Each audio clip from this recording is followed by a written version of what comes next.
Welcome, dear friends.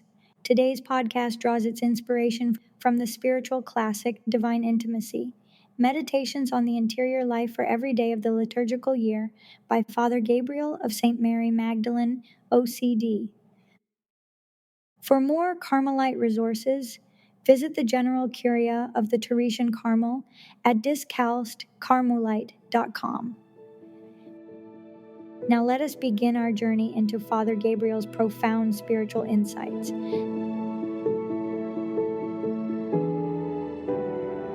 Welcome back to our exploration of divine intimacy by Father Gabriel of St. Mary Magdalene. It's wonderful to be here again. We're diving deeper into how we can seek God in every part of our lives, right? Absolutely. And today we're focusing on seeking God in love. Based on Meditation 19. Yes, and this is particularly insightful. It really is. It shows how faith and love work together, with love acting as a guide on that journey of faith. This is the second in a 4-part series, if you recall. Right. We started with seeking God in faith, and later we'll be exploring seeking God in others. And in our daily activities, too. Yes, exactly.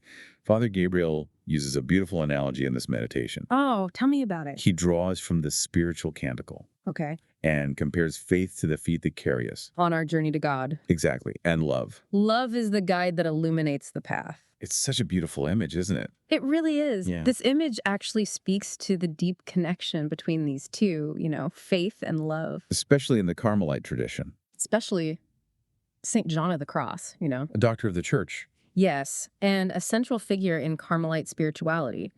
He captured this idea so well. He wrote, "The soul will merit the revelation by love of that which faith holds within itself." Wow. What he means is that faith helps us believe in God's qualities. Like his greatness, his mercy, his infinite love. Precisely. But it's love that allows us to experience them, truly experience them. To move beyond just intellectual assent. And into a heartfelt embrace of the divine. So it's also faith gives us a roadmap. Yes. But love is the compass that guides us. That's a great way to put it. And this interplay of faith and love is especially evident, I think, in contemplative prayer. Oh, how so? Well, when we really immerse ourselves in deep prayer, God gently draws us closer. And we begin to experience his love in a way that's tangible. Yes, a way that goes beyond words or concepts. And this experience of divine love, it isn't confined to just prayer. You're saying that practicing love in our daily lives is also essential. In our interactions and how we approach responsibilities, it's all essential for drawing closer to God. That reminds me of the commandment from Mark chapter 12, verse 30. You shall love the Lord your God with all your heart, with all your soul, with all your mind, and with all your strength. It's such a profound call to a love that's just complete. All-encompassing. Yes. And it can seem daunting, but we're also given encouragement. By St. Paul in Ephesians chapter 5, verse 2, walk in love. And St. Thomas Aquinas reminds us as well. He says love is the life of the soul, really highlighting how important love is for our spiritual well-being. So when we talk about love in this context, we're not talking about, fleeting emotions or feelings. No, not at all. The love we're discussing is much deeper, more intentional. It's an act of the will. A pure desire for God's good. Yes, unwavering. To truly love God means wanting what's good for him, not necessarily what feels good to us. It requires a real shift in perspective then. Absolutely letting go of those ego-driven desires. And what would you say constitutes God's good? Ultimately, it's the fulfillment of his will and the glorification of his name. We see this beautifully echoed in the Lord's Prayer. Matthew chapter 6. Verses 9 to 10. Hallowed be thy name, thy kingdom come, thy will be done. It's not just reciting words, it's expressing our desire to see God's will actually happen. In our lives and the world. Yes. This makes me think of St. John of the Cross. Oh, how so? And his warning against seeking just personal satisfaction in our relationship with God. Right. In Living Flame of Love, stanza 2.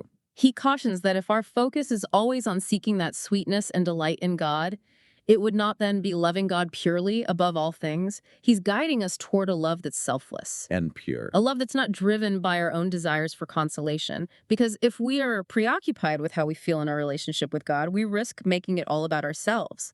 And true love is seeking the good of the other. And God's good is so much greater than our emotions. Exactly. He wants us to have that hunger and thirst for God alone and desire not to be satisfied with anything else. A desire that goes beyond seeking those emotional highs or spiritual consolations. It's a powerful call to detach from ourselves, To align our hearts with God's will. even if it means embracing some discomfort or dryness in our spiritual journey. It is. But here's the beautiful thing. Even when we struggle, when we feel desolate or disconnected, if we are seeking God, He is seeking us even more. He is. Oh, yes. St. John of the Cross reminds us of this in Living Flame of Love, stanza 3, section 28. He assures us that God's love is constant, unwavering. Even when we feel far from him. Even then, of course, He does give us moments of consolation, times when we experience His presence so intensely. But we shouldn't get attached to those moments. Instead, we should just humbly accept them as gifts. Use them to strengthen our resolve to serve God, even when those feelings fade. That makes a lot of sense. This reminds me of St. Teresa of Avila. Oh, wonderful. Her writings are just such a beautiful testament to her desire to please God, above all else. Indeed. St. Teresa's example is powerful. It reminds us that seeking God in love isn't about those grand gestures or mystical experiences. It's about weaving love into our daily lives. Finding him in every moment, in our ordinary duties, in our interactions with others. And in our acts of charity, too. It's about recognizing that our everyday tasks and responsibilities, when seen through the lens of faith, they become opportunities to love and serve God. Precisely. It's a way of finding the sacred in the mundane. And when we embrace this perspective and perform those actions with fidelity and constancy, we are truly seeking God in love. We are aligning our hearts with His will, participating in that beautiful dance of divine intimacy. It's a beautiful image of reciprocal love, a divine dance where we're both moving towards each other. In a symphony of grace. But Father Gabriel acknowledges that our love for God, as humans, it can be weak. It can be faltering. Easily shaken by difficulties, trials, and, those periods of spiritual dryness we experience. He's right. Our human nature seeks comfort and consolation. We can easily get discouraged when our journey feels arid, or when we face challenges that test our faith. And to really show this, Father Gabriel brings in a passage from St. Teresa of Avila. Oh, from her Exhalations of the Soul to God. Yes, it's from 5 to 15 in the Book of Her Life, chapter 39. Her writings are so rich with insight. This passage really speaks to her humility and that desire to please God. She writes, "Oh my God, how can I have a love worthy of you if the love you have for me is not united with it? Love alone gives value to all things, and the most needful thing is that it should be so great that nothing can hinder its operation. But alas, I have only words and am unable to give you more. May my desires, my God, be availing in the sight of your divine presence. Consider not my slight deserving. Lord, since we must live, let us live for you, and let our own desires and interests disappear. What greater good can we gain than to please you? Lord, I desire to please you. If it is needful for me to suffer in order to do you some service, I refuse none of the trials that may come to me on earth." It's just so powerful. What strikes me is her humility.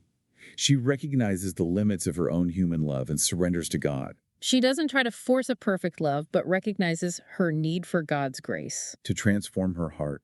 She also expresses such a deep desire to please God above all else, even if it means embracing suffering.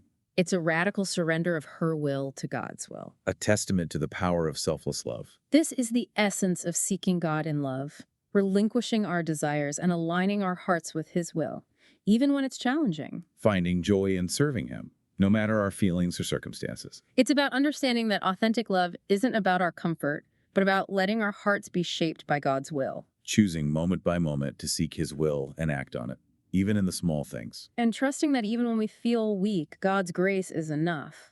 He won't abandon us, but will give us the strength we need to love and serve Him. It's in those moments we discover the depth of His love and the power of His grace. Like letting ourselves be carried by the current of His love. Trusting that even when the waters feel turbulent, He's guiding us to safety. But what does this look like in practice? How do we move beyond these beautiful concepts? How do we actually cultivate this selfless love for God in our daily lives? Father Gabriel offers some practical guidance on this, drawing on the wisdom of the Carmelite saints. And the teachings of the Church. He reminds us that everything we do, every task, responsibility, act of kindness, can be an expression of our love for God. When approached with the right intention. Exactly. So it's not about grand gestures, but infusing our ordinary lives with love. Making each moment an opportunity to encounter God. Finding God in the everyday, the mundane, the seemingly insignificant. Transforming our duties into acts of love. Even the most humble tasks can be chances to serve God. This reminds me of Saint Thérèse of Lisieux, the little flower. She found holiness in the ordinary, by performing even the smallest tasks with great love. Her example reminds us that sanctity isn't just for a few. It's for all who choose a life of love and surrender to God's will. So how do we cultivate this awareness, this ability to see God in every moment, to make our daily lives acts of love? How do we go beyond theory?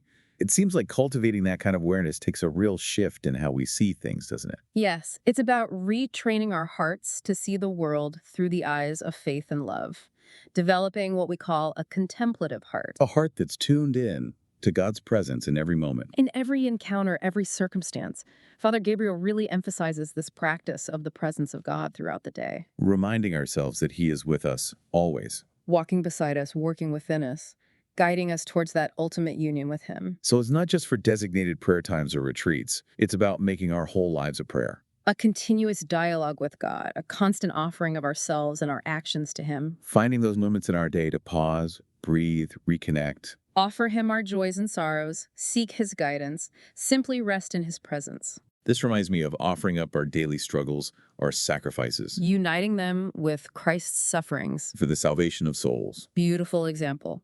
Finding meaning in our suffering. Recognizing that even our pain can be a source of grace, a way to draw closer to God. And we're not alone in this journey, are we? We have the communion of saints, all those who've gone before us, interceding for us. We can draw inspiration from their examples, seek their guidance, and trust in their prayers, And we have the sacraments, tangible signs of God's grace. nourishing our souls, strengthening us. Frequent reception of the Eucharist, uniting us with Christ so profoundly, infusing us with His love, And regular confession, cleansing us, restoring our relationship with God. allowing us to start fresh with a pure heart, So using all those spiritual tools we have, to cultivate that deep love for God, to make it the driving force. letting it affect everything we do, everything we are. And as we wrap up this exploration of seeking God in love, let's go back to St. Teresa of Avila. To her desire to please God, above all else. As you live your life, consider her words. Lord, since we must live, let us live for you and let our own desires and interests disappear. What greater good can we gain than to please you? Lord, I desire to please you. Let these words resonate and guide you as you seek God in love. This path isn't about being perfect, is it? It's about surrendering to His grace. Allowing Him to shape us into who He created us to be. That's the beauty of it. Thank you for joining us on this journey into Father Gabriel of St. Mary Magdalene's Seeking God in Love. We hope it's given you insights and inspiration for your own journey of divine intimacy. It's been a joy sharing these reflections with you. May God bless you and keep you close to His Sacred Heart.